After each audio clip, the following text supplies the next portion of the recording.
Hello বন্ধুরা, কেমন আছো সবাই?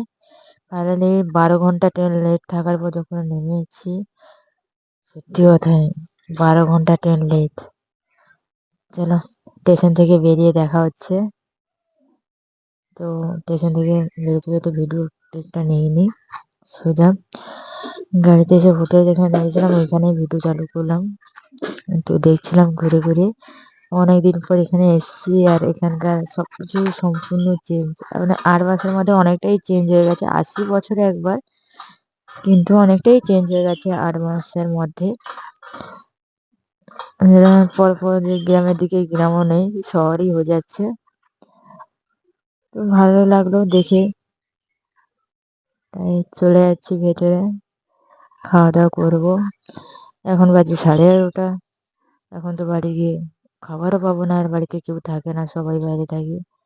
তো সোজা তো ঘরেই ঢুকবো, গিয়ে তো রান্না করা সম্ভব নয়। তাই ভাবলাম হোটেলে খেয়ে নেবো। তাই প্রথমে হোটেলে খেতে এই জন্য সবাই মিলে চলে গেলাম। তারপর বাড়ি যাবো। এদিকে রাতও হয়ে গেছে, একটু একটু ঠান্ডা। আমার মুম্বাই থেকে এখানে একটু বেশি ঠান্ডা আমাকে মনে হচ্ছে। মুম্বাইতে এতটা ঠান্ডাও নেই যতটা এখানে ঠান্ডা আছে। আর আমি ঘুরে ঘুরে দেখছিলাম, মানে আমি এই হোটেলে এসেছিলাম কিন্তু এমনটাই ছিল না। আমি খাওয়ার সময় ভিডিও ক্লিপটা নিয়ে নিই। চলো, আর বেশি কথা বলবো না, অনেক রাতও হয়েছে। বাই।